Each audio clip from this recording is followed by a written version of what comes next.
Tu te sens surmené, tu te sens également en hyperactivité. T'es pas loin du burn-out et tu as même des douleurs au ventre, au bout du rouleau. Tes fatigues sont chroniques. Qu'est-ce que la voie du druidisme peut t'apporter? Qu'est-ce qu'on peut faire pour aller encore plus loin que du lâcher-prise, que de la gestion du stress, de la respiration? Dans un premier temps, nous allons voir dans cette vidéo pourquoi et comment est-ce qu'on peut en arriver jusqu'à là. Dans un deuxième temps de cette vidéo, nous allons voir ce qui est à observer pour un druide, pour faire des pratiques et trouver des solutions. D'abord, nous devons considérer qu'on a toujours été des enfants, que nous avons été vulnérables à un moment donné, et qu'à chaque fois, dans cette vulnérabilité, nous avons eu besoin de survie, de survivre afin d'obtenir quelque chose de l'environnement, du groupe dans lequel nous étions, dans lequel nous souhaitions faire partie. De ce groupe dans lequel nous souhaitions faire partie, il a fallu observer ce qui se passait pour s'y adapter. Et on a pu observer à un moment donné de sa vie que lorsque nous étions au service d'eux, quand nous étions en train de prendre un rôle qui était apprécié, eh bien à ce moment-là, nous étions utiles dans ce groupe. Et de cette utilité dans ce groupe, nous avons pu avoir la reconnaissance de notre rôle.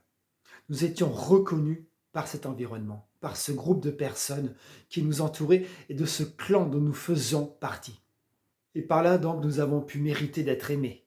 On s'est senti donc en lien, aimés. Et en même temps, ces rôles nous étaient amenés aussi par des médias différents, comme des histoires, des contes, des films, pour avoir l'image du héros, l'image des héros qui nous plaisaient, de ces sauveurs que nous étions, de ces sauveurs dont nous rêvions d'être. Que ce qui était valorisé, c'était celui qui avait le plus d'héroïsme, celui qui était le plus utile dans le groupe. Et plus nous étions utiles dans le groupe, moins nous avions de chance de ne plus en faire partie. Et là, on pouvait se rendre indispensable quand on est roi dans un royaume, quand on est le héros principal, le plus grand héros d'un royaume, d'un groupe, quel qu'il soit. Quel bonheur effectivement de se sentir si indispensable. Quel bonheur de se sentir si utile. Tout ce que nos histoires nous ont conté. À quel point le fait d'être bon et généreux était quelque chose de bien. Quelque chose qui pouvait ne faire que nous faire aimer de chacun de nous. Et de là, de refuser d'être utile dans ce groupe peut être donc très dangereux et s'avère très dangereux pour soi. Et que se passe-t-il quand on n'est plus indispensable, plus utile? Tout à coup, on se retrouve dans une espèce de grand vide. On ne sait plus comment interagir avec les gens. Et quand on ne remet pas en question ces rôles, quand on ne remet pas cette utilité en question, il y a quelque chose d'inconscient. Il y a quelque chose qui, dans l'inconscient, si ce n'est pas dans le conscient déjà, qui nous frustre. Quelque chose qui nous dit, quelque part, tu n'es pas encore à ta place. Tu n'exprimes pas qui tu es vraiment. Tu ne peux pas l'exprimer. On t'empêche d'exprimer qui tu es. Ça te met en colère? Ça te met en rage? Eh bien, rentre ta rage en toi. Rentre ta colère, rentre ta frustration.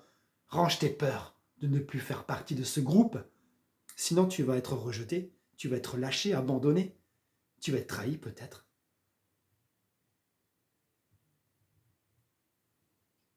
Donc, je ne vais pas pouvoir dire non à qui que ce soit. Et je vais continuer à dire oui. Sauf que, dans 24 heures, il n'y a que 24 heures. Et il y a un moment où c'est que la pression commence à monter. Un moment où c'est qu'on n'arrive plus à pouvoir dire oui à tout le monde. Un moment où c'est qu'on commence à être remis en question dans ce rôle, parce que ce oui devient impossible à gérer dans le temps. On commence à ne plus avoir de vie. On commence à ne plus avoir de place pour continuer à dire oui à des personnes. Et cette frustration nous permet de rentrer dans nos peurs, d'être tout à coup exclus à un moment donné des groupes qui nous demandent à dire oui.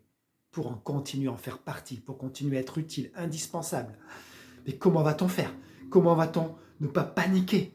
Eh bien, toute cette rage, toute cette peur, toute cette colère, tout ça, ça va rentrer en nous. Et ça va être une perte d'énergie incroyable pour continuer à rester encore dans ces oui, dans cette indispensabilité.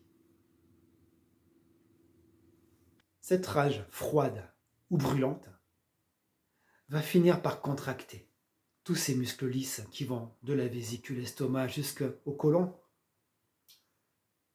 Et ça va provoquer des contractions, des empêchements de respirer, des empêchements de faire circuler le sang à l'intérieur.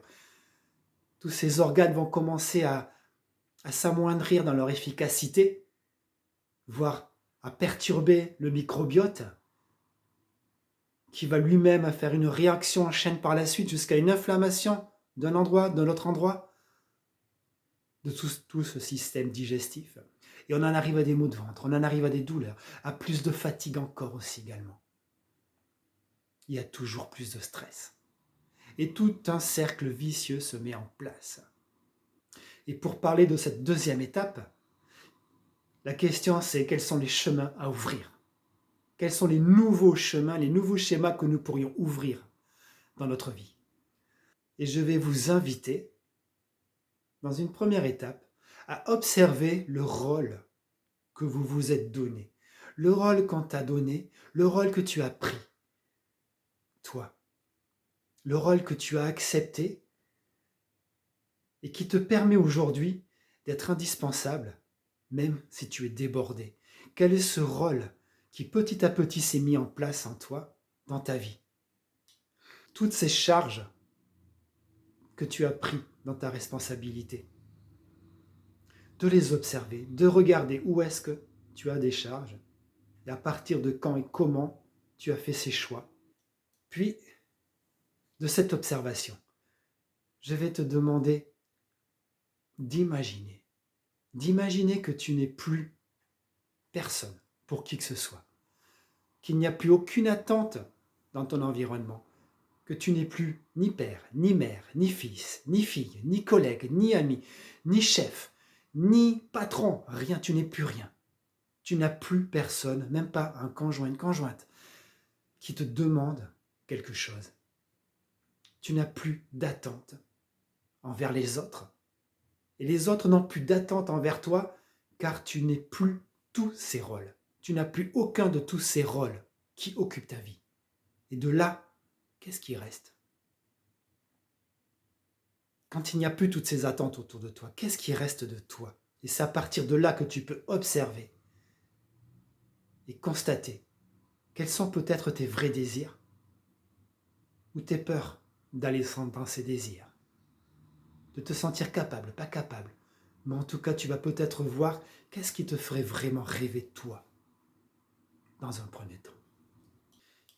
Il s'agit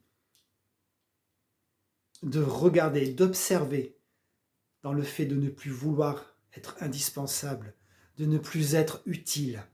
Qu'est-ce que ça provoque dans ton corps? Qu'est-ce que ça provoque dans ta réaction? Est-ce qu'il y a dans un premier temps une réaction en toi dans l'idée de ce que là je te demande de ne plus être utile, de ne plus être indispensable? Est-ce qu'il y a quelque chose comme du rejet, de la colère, de la rage, du désespoir? Est-ce qu'il y a quelque chose dans ton corps qui se passe? À quel niveau de ton corps? Est-ce qu'il y a quelque chose de chaud, de froid, de triste? Et dans un deuxième temps, il sera intéressant de voir quels sont tes rêves, tes désirs. À partir de ça, à partir du fait qu'il n'y a plus d'attente autour de toi, à partir du fait que le groupe ne t'influence plus autour de toi. Donc je t'invite à explorer l'inutile, à explorer ce qui peut être l'inutile pour toi, en 3 étapes. Je vais t'inviter dans un premier temps à observer ce qui t'agace chez les autres. Qu'est-ce que tu peux juger quand tu vois quelqu'un d'inutile? Quand tu vois quelque chose d'inutile, qu'est-ce que c'est que tu vois d'inutile et qui te fait réagir? Qui? Quoi? Est-ce que ça peut être jouer à un jeu de société par exemple? Est-ce que ça peut être une promenade solitaire? Qu'est-ce que c'est qui peut être jugé pour toi d'inutile? Qu'est-ce qui t'angoisse à un moment donné d'avoir cette impression de perdre du temps si tu fais ça? Dans la description qui est sous cette vidéo, je vous propose un accompagnement en 3 mois sur 5 séances et des devoirs à la maison. Et de partir de ça, d'y aller. Explore-le. Fais-le jusqu'à vouloir prendre plaisir à le faire. Et à te sentir inutile quand tu le fais. Dans le quotidien. Définis ce qui pour toi est vraiment inutile et de le faire au quotidien. 10 minutes au minimum. Comme disent beaucoup d'accompagnants, si tu n'as pas 10 minutes dans ta vie, tu n'as pas de vie. Donc de vraiment changer de ce schéma-là et de prendre 10 minutes dans ta vie au minimum par jour pour pouvoir faire quelque chose d'inutile. Le mieux serait d'y prendre à peu près 1 heure, 2 heures. Mais vraiment déjà de commencer par 10 minutes, c'est déjà beaucoup. Et lorsque tu as trouvé ces choses inutiles, que tu juges inutiles en toi, et que tu les as explorées, et que tu ailles jusqu'à voir quels sont tes réels désirs finalement, et tes souhaits, je te propose de commencer à risquer des non. De commencer à risquer peu à peu un premier non à ton groupe, un deuxième non plus tard, puis plus tard encore un troisième non. Et ainsi de suite jusqu'à ce que tu retrouves une vie où tu vis pour toi également, en plus de vivre dans ton groupe. Mais que tu fais d'abord attention à toi et à tes volontés, tes désirs, à qui tu es. Voilà ce que je te propose de faire dans cette vidéo. Merci de m'avoir écouté.